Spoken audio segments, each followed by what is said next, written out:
go around the room a little bit to see, just for us to hear, how would you like this conversation to continue? Okay. Hands. Okay, all right, let's go around. There. Start from the back and come to the front. How about that? My thoughts were this conference was excellent, but what became clear to me at the end was there's a lack of education, both in the financial advisors, certainly, most of the general treasurers here, but I think in general there is a lack of knowledge about these instruments of impact investing. So people aren't made aware of them. And secondly, the church leadership has to be educated about their importance also. So two components of education that are critical, I think, because I think this conference has been wonderful and illuminating, and it was wonderful to hear all of the things that are going on. But I don't think my investment advisors know about this. And I'm pretty sure that most church leadership doesn't know about this. I think that we agree that we want to do things that are good, but clearly the first step, I think, has to be to encourage education in this area. Thank you. By the way, that was Father Carl E.B., the General Treasurer for Holy Cross. Sister Bernadette Porter, General Treasurer for Society of the Sacred Heart. Andreas's talk helped me to crystallize my question, which is how can we, as religious congregations, work more with impact investment funds to leverage more income-generating projects. I'm particularly interested in places like Uganda, Kenya, Congo, and how can we help them become more self-sustaining and auto-financing? In other words, how to invest rather than just donate. I have four possibilities. First of all, put all these presentations in a book and publish it so that this information will not be lost. Secondly, or maybe this would possibly be first, prepare an article explaining what we did these last 2 days and indicate in the article basically what this is all about. And let it be written in a format that it can be understood by even folks like me. I'm now happy that I basically understand what this is all about. And number three, plan another meeting next year to take stock of what has happened. And number four, somehow prepare a course for university levels on this theme for business schools. I think all these things would be useful. And if we're really serious about what we're doing, these are steps that we probably ought to take. I had the benefit and the pleasure of opening the conference, and my last slide, which was the role of the church, was empty. And it was empty because I wanted a discussion and because I didn't feel that I knew enough to even presume I could say anything meaningful about the topic.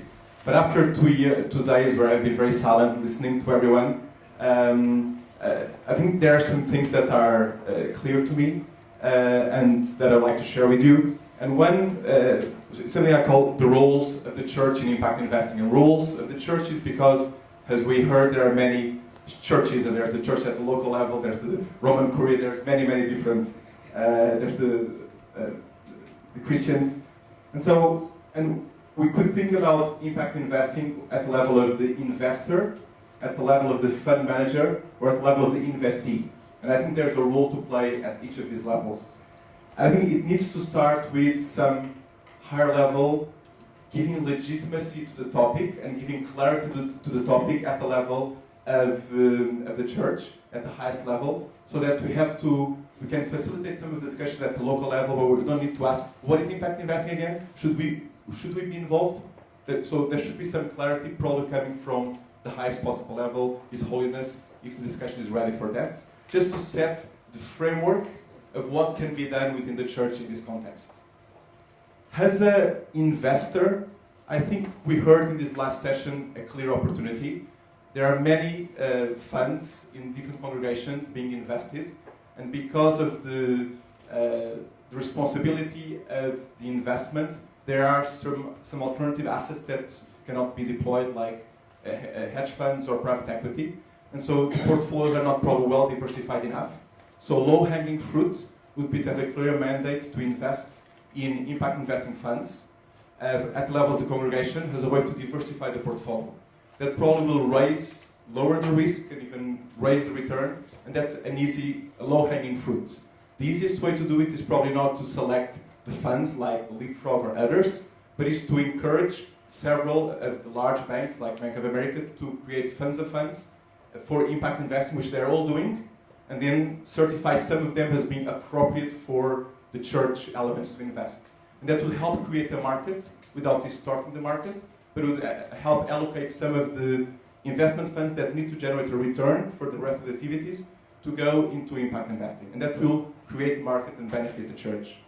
At the level of being a fund manager, I think the steps need to be more gentle and short. So maybe creating in one unit of the church, maybe CRS is the right place to start, a small fund, a fund that is meant to learn and to build capacity within the church to understand what this really means, and to understand how we can, within the church, really identify the right ventures, the right impact investees, and build a dedicated fund. That probably we can start small, with a small dedicated team, well advised by a lot of expertise here.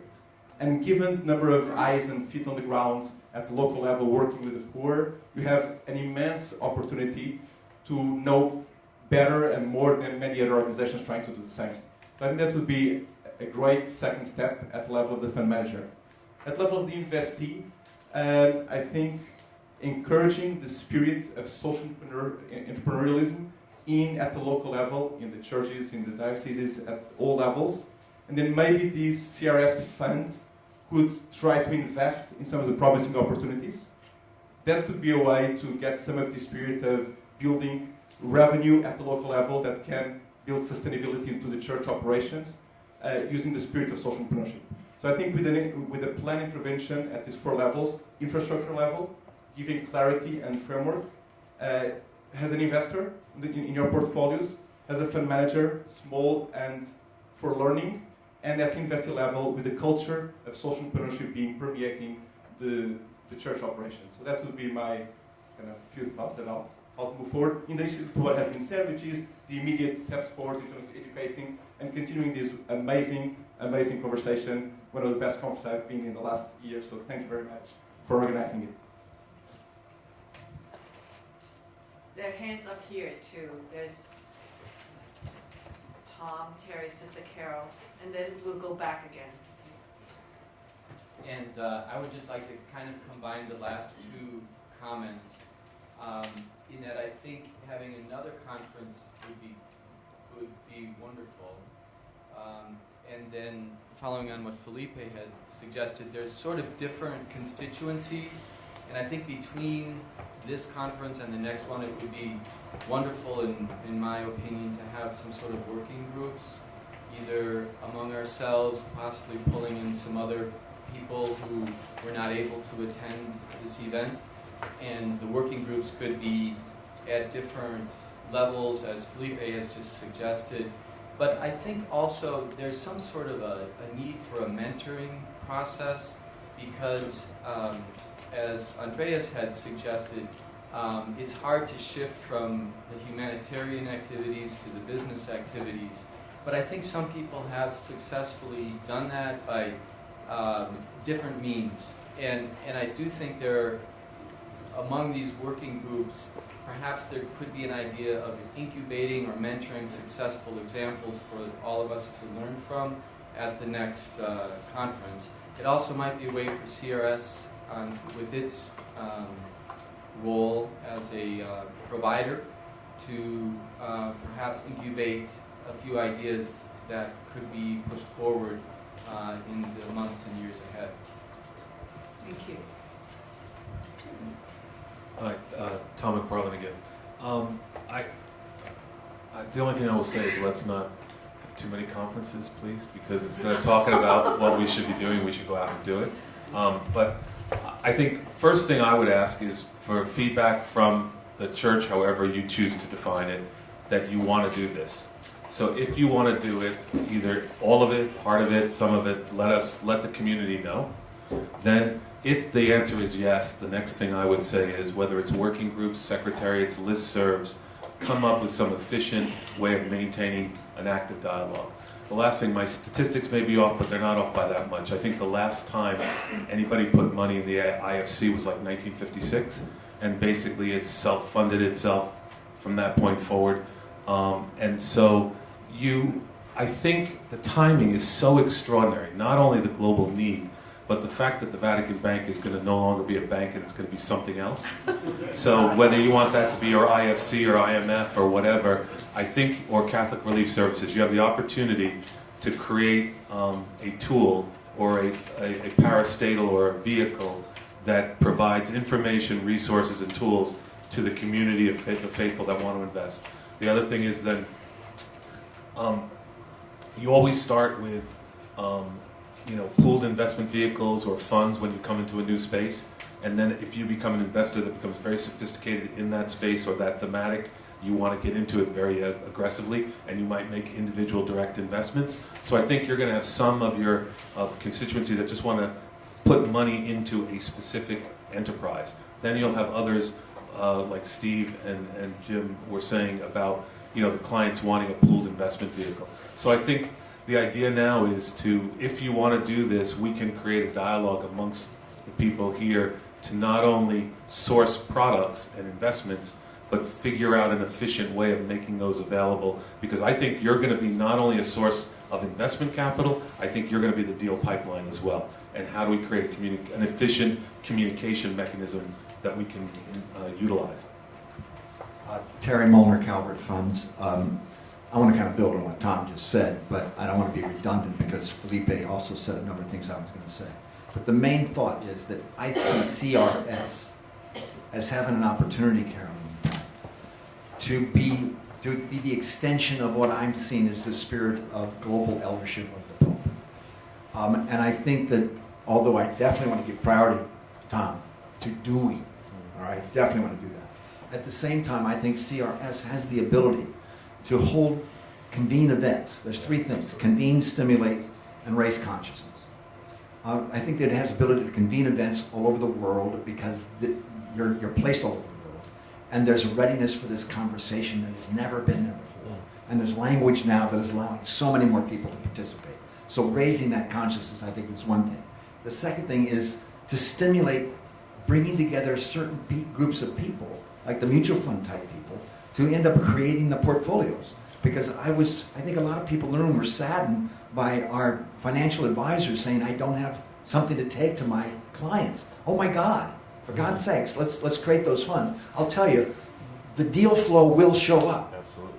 The deal flow will show up once you create a place where they need to come to. And the last thing, of course, you're not going to be surprised to hear this from me.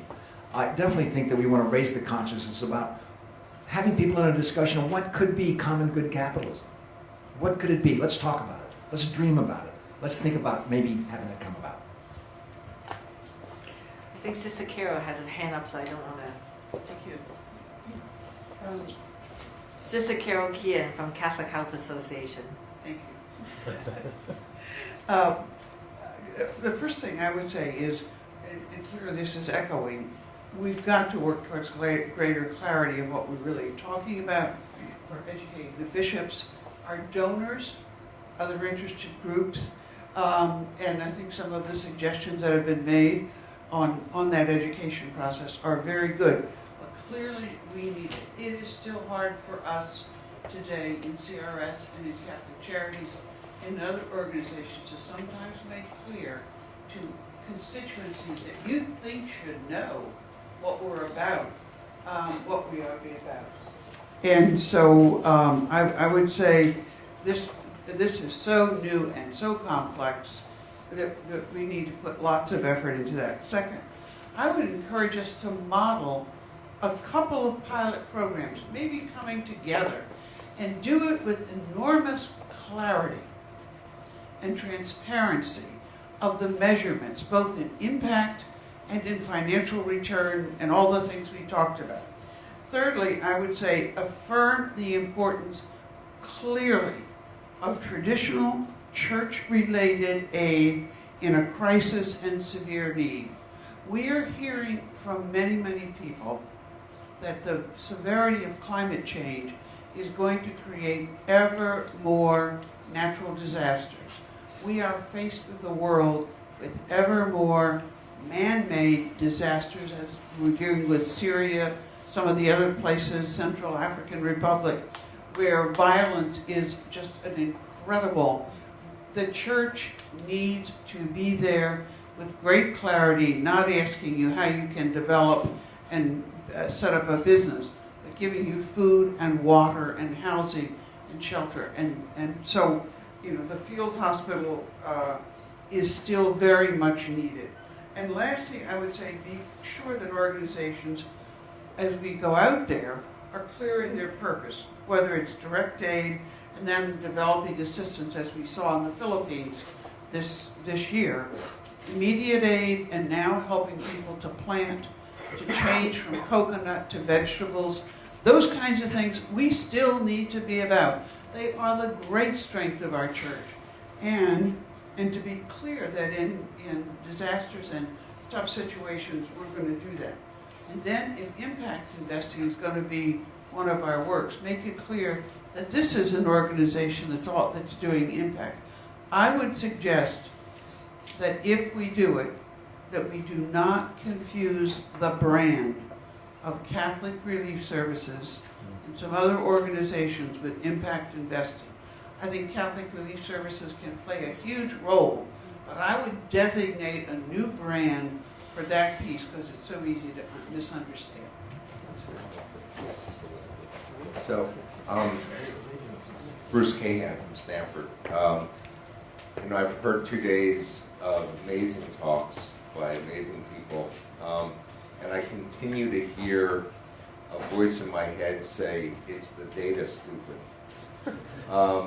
And I hear that from multiple vectors. I hear Ernst tell us that Catholic services have data, but they have no business intelligence channels through which to use and make it available. I hear that if we're going to do impact investing, we're going to need 2 things. We're going to need a template for how do we understand the needs of the local condition, and how do we line that up with Father Seamus's, and Sister Helen's wonderful clarity about the sensitivity of impacts that are Catholic, prioritized to their purpose. So there's some data-rich opportunities here, and I would suggest that unless you have data scientists somewhere squared away in the Vatican, that we have some at Stanford and other places working on big data analytics that could be a great augmented reality for you all. It was a fascinating conference this today. Leonardo Becchetti from University of Tor Vergata and Banca Etica. And I think that the role of the Church, first of all, is what I take from this conference, is a source of inspiration for human progress, which produces all what we see today. All the social entrepreneurs we heard from, they are part of the Church. They are doing really the mission of the Church. I believe as well churches like Vatican Council too. With regard to the position of treasurers, they're a much more delicate position because they manage money of a big organization. And I think that this money should be invested in mature activity.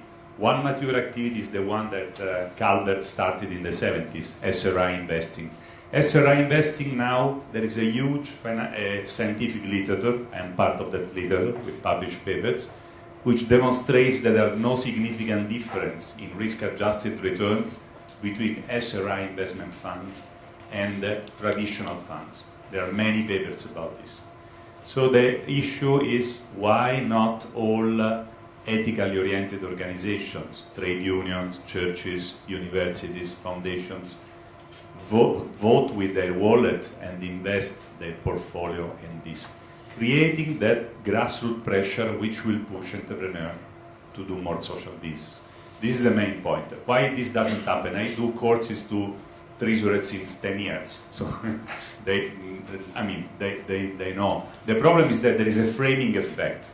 People is concentrated on their core business, their core mission, and when they go to, and then they have the mission frame. When they go to the bank, there's no more the mission frame, the missionary frame. They have another frame, okay, another psychological frame.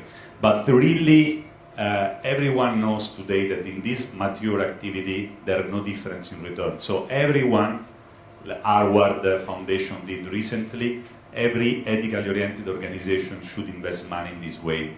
With regard to impact investing, that's different, because impact investing, it's a very infant activity.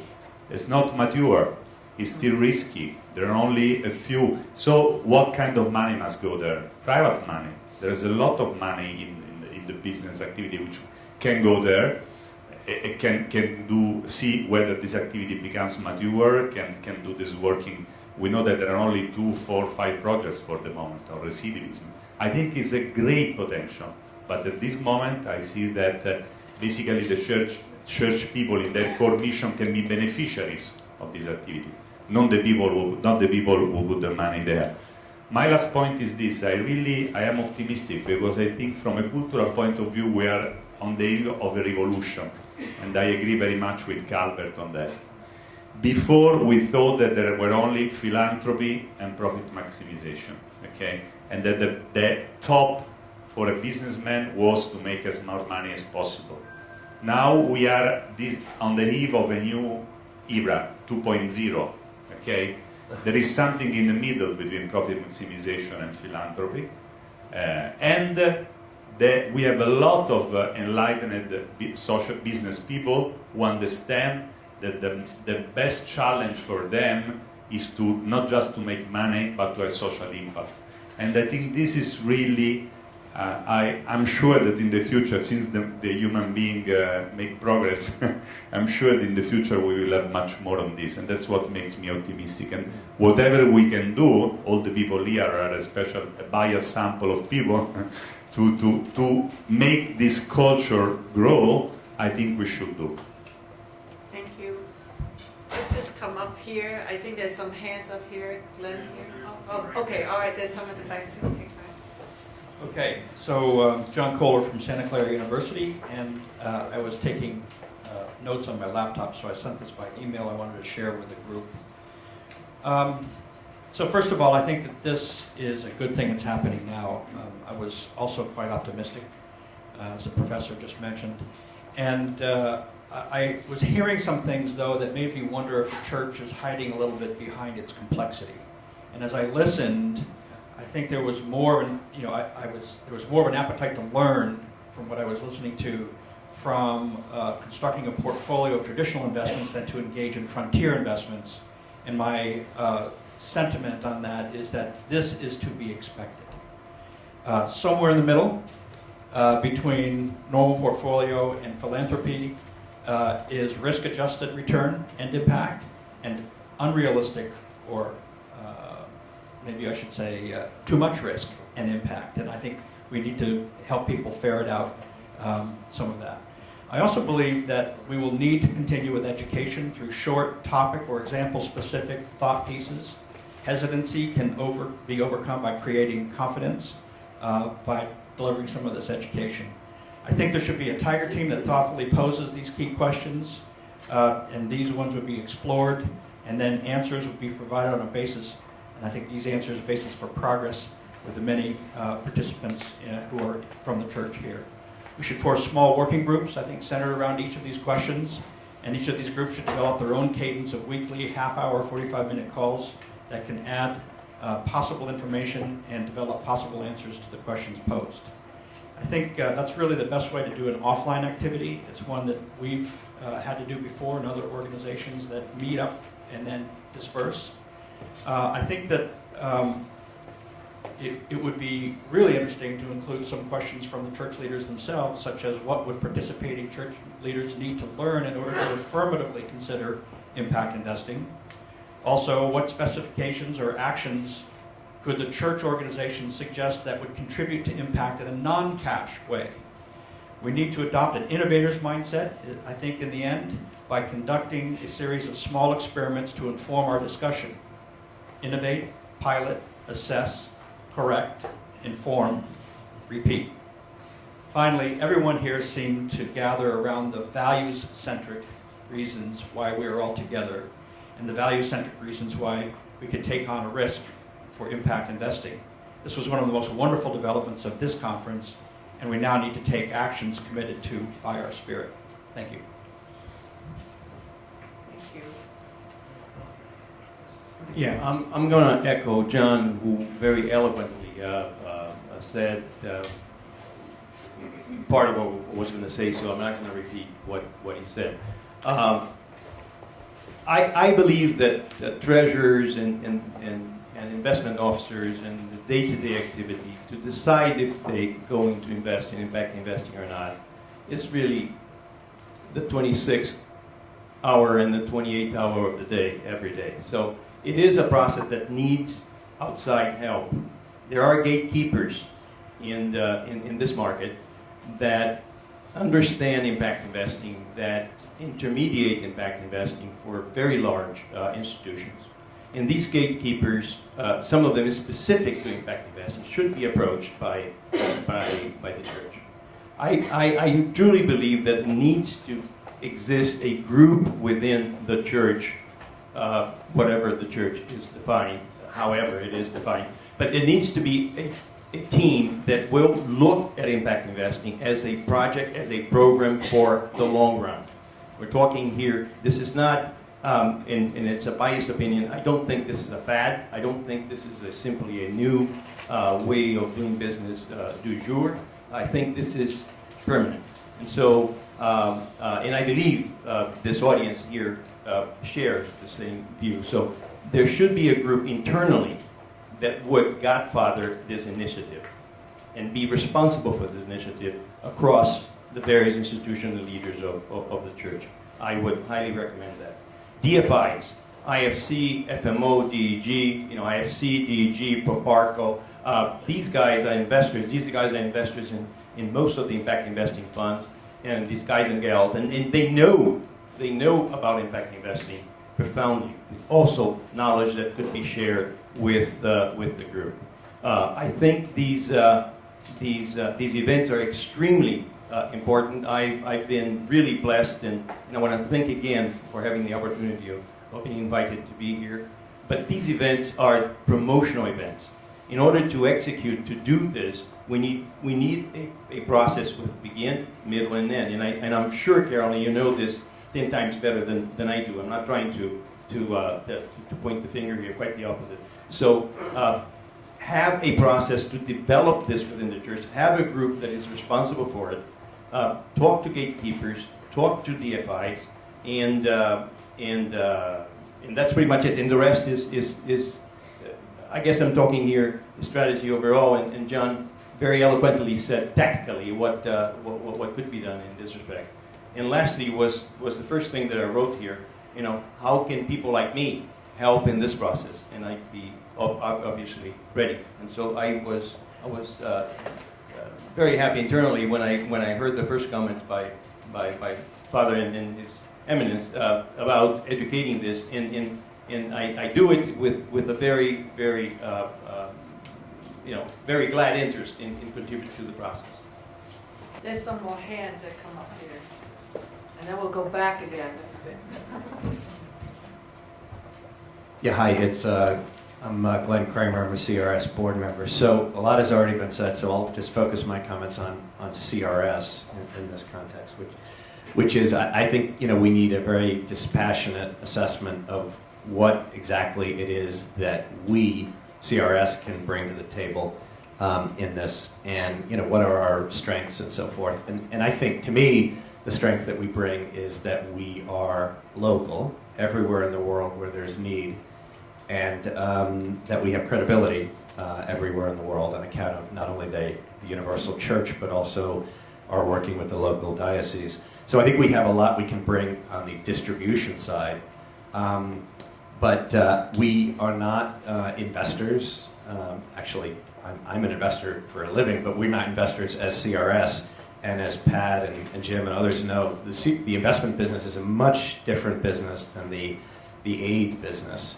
And we should recognize that we do not have that expertise at CRS. And it's a very, very different skill set. And I think everybody has been clear about how important execution is, how important people are. And so I think we have to figure out what our role can be in light of what our capabilities and resources are. I think we have a lot we can bring to bear, but we should focus it principally on the things that we're already doing, the things that we're already good at, and then working with partners and others who can bring other resources and other capabilities to bear. I was, for example, just incredibly impressed, Paul, with what you have done. And a lot of, just taking some of these ideas and some of these low-cost technological innovations and so forth, and exploiting them in the markets where we are active in Africa and other parts of the world. We don't need to reinvent the wheel. We need to take advantage of what's already out there. There are a lot of people in this room that are doing a lot of amazing things. And perhaps one of our great assets, again, is the ability to distribute some of those amazing things to other places where they are not yet in place today. So I don't think it's about us bringing money per se. I think our investment dollars, as I chair the investment subcommittee, I can sadly tell you that although we have done well, it's small. I think the investment dollar role, I think, for CRS is more about putting our own good faith money on the table and saying, look, we're going to eat our own cooking. We're going to invest in this as well. But I don't think the fundraising part of this is that hard, actually. I think there's a lot of money. I think it's been very clear in this discussion over the past 2 days, a lot of folks that would want to invest in this area. So it's not so much hard to raise the money. It's about the execution piece, and it's about figuring out what we can do and what we can bring in distribution and credibility. To me, are the two big things. I would just like to follow on from what you said. I guess I would encourage you to focus not on what you are now alone, but also on what you can be. Part of what you said brings that into focus. I, for one, saw this conference and this meeting of people and the people that I met as just bursting with opportunities to create new forms of business that both meet the common good, which was a common theme, and make a profound impact on poverty. So there were many themes that to me there was almost universal agreement on. For instance, that business needs to meet the common good, that there are new forms of business emerging, like investment bonds, like new forms of global business. There was uniform interest almost in new approaches to achieving scale. But I think that one of the things that is very important to think about, there are several institutions that had very creative discussions. There are institutions like the Vatican Bank that was pushed a bit about what models could actually be expanded to. There were the investment institutions. And there's CRS. And Carolyn, you gave a fascinating example, which to me was a huge opportunity. All of these church institutions are in contact with the whole church community. And the bishop from Ethiopia, who said, look, there's road coming in, we're not looking at poverty, we're looking at the Prosperity. at prosperities, and what do we do about it? And I've created wine, which I've made available to my fellow bishops. And with the road coming in, there will be new agricultural products and other products. Well, to me, that's a huge opportunity. If he's, for example, created a wine that has gone to his fellow bishops with some aspirational branding, what's the market in Europe for that wine from Ethiopia? What other products like that are available? That perhaps is not what you're used to doing. But why couldn't you explore how to help create a broader business, a scalable business for the common good? You could participate in the ownership of that business. Now, perhaps making a profit is something that would be a challenge. But there's no law that says what you do with the profit. You could turn that profit to further work that you're doing now. But I just see some creative tension about changing how you normally respond and looking at how, because I faced this, I after all ran a non-profit development organization using business methods. And what we learned was the basis for creating new models for global private businesses. Why can't you explore pushing the envelope and coming up with new models that can both create a revolution in poverty and a revolution in values-oriented business? By the way, I promised that Mike would go back, but we are out of time. I'm so sorry. We will collect all of your write-ups. I want to turn the floor now to Pat Dinneen, who really was an architect of this whole learning experience. I only have a few more minutes that I want to talk. There's some acknowledgments we need to give, and then Cardinal Turkson will close. Pat. First of all, Carolyn, thank you for your leadership. When we met, was it about a year ago, and you expressed your enthusiasm about impact investing, I knew there was a calling. And what we've accomplished in the last 2 days has exceeded my expectations. Now, we started this conference with 3 objectives. We've accomplished all of them in part, but there's still work to be done. The first, the learning, the shared learning.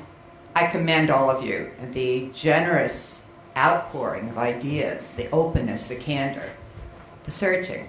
So I think we're well on our way to achieving that first objective, and obviously there's an appetite for learning more. The second objective, the networking, has been so much fun, and again, generous sharing. The third objective is a serious one, discernment. The banner over the chapel at the Archdiocese of Boston Pastoral Center. The Master is here. He is calling you. I believe that the discernment process has started. I think I can certainly speak for myself. I feel a calling. And those of you whom I've spoken with openly feel the calling as well. It is a revolution, but the dangers with revolution is what do you do after the revolution? I really am convinced that not only do we have a calling, but the church, in its very widely constituent parts, must play a leadership role. Yes, this is an inflection point, but things could go terribly wrong as well. We need all the resources of the church and beyond the church, the universal church and all of its friends. And I think there are a lot of tangible ideas that we're going to be collecting that you've written, but I'm absolutely convinced we need the thought leadership, but we need the action. And we need to share all of our resources in very tangible, concrete, realistic ways. And experimentation, innovation, science, and technology, we need the best and the brightest. But I am convinced we all have a calling. So just a few closing comments. I just want to say my field is strategy, and it's really about the long-term alignment of organizations to its future. The fact that impact investing was important to me actually was not so much for CRS. CRS is a very small part of sort of the global church and all the social services that it does. And it is important to me that body of work from 2,000 years ago to now is not somehow stuck in some time warp, that it moves. So I knew it was important. I didn't know a lot of it myself, even though I'm a business school dean. I just knew enough to know what I don't know and that it is important. And so when I started this and gave it to my staff, Ryan Johnson, I was capable of a 15-minute overview. And I said, please do go and learn. And now we have a whole crew of people who have learned. Those of you who feel like you've not heard about it, this is the first time. That's not unusual, by the way. And then I ran into Pat Dinneen, who has 30 years of experience. But the most important thing, I'm going to share this, you might be embarrassed. She said, I'm going to turn all my 30 years of experience in emerging markets now to do any work that gets me to heaven.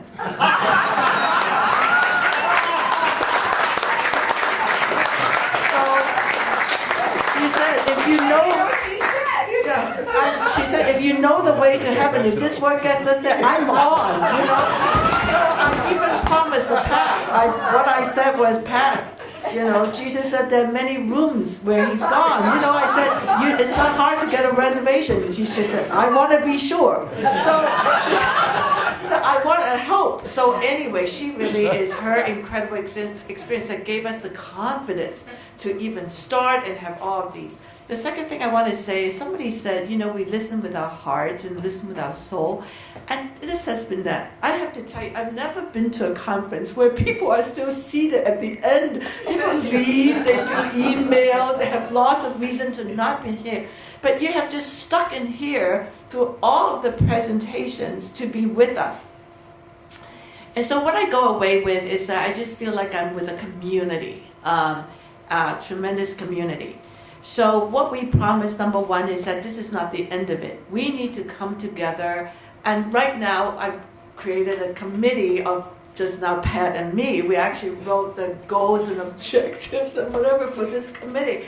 So we're the co-chairs, and we said we need to bring in external people, internal people. After this conference, we would know. We need to discern for like, what would CRS do for itself? But more important, how does CRS enable the learning? And I don't know how much of the learning we'll do, but we at least know we may be kindergarten teachers. We may not be university teachers, but people need to start somewhere. Perhaps we could take people through kindergarten to third grade or something like this. And actually, we were prepared for that. This whole thing was videotaped. We have asked for clearance, and from all of you who have spoken. We actually have a writer here, John Rivera, just because we know someone needs to write it up in a way that others can understand. And a number of universities which are here, we partner with Notre Dame for that particular purpose. But I cannot say thank you enough for the spirit and the generosity and how you have shared what you do, your learning, your generosity to help us, to pledge your help to us. I'm sure there will be many different things we need to do. How do we educate the church, for example? And the good news is there's actually a lot of bodies. We talk about the diocesan financial directors of the United States. We talk about the group of the heads of religious men and women orders. They exist actually as a group to be, I don't know whether they want to be educated, but they exist as a group. We have in the U.S. Vatican, which is the group, the Association of Catholic Family Foundations. They could be educated too. And by the way, we don't have to do all the education. I now know so many of you who could take that forward. So I just want to say incredible thank you. It's just been the spirit of it has been unbelievable. And I prayed a lot, yes. Particularly when Sunday night it was thundering and lightning, and I thought, how do we go and see the Pope if there's lightning? Do we all take a hit of the risk of being hit on the way there? But fortunately, the sky cleared up. Just Wonderful. We just want to say thank you to a number of people. Don't get up yet. There are 4 sponsors. Before I turn to the Pontifical Council, and what we are giving is not a certificate. We're actually giving a picture, and this is a picture of an Ethiopian processional cross. It's very special. We work in Ethiopia. This is the processional cross. It's very heavy, so we're just bringing the picture. All right. So I just want to say I'd like to have Dean Roger Wong from the Mendoza College, who helped sponsor this. I'd like to have Jimmy Ryan and Merrill Lynch Bank of America, and also Steve Schott from Cap Advisor, and also Dr. Pat Dinneen, who were very generous, these 4 parties, to make this conference possible. Thank you very much. Please give them a big hand.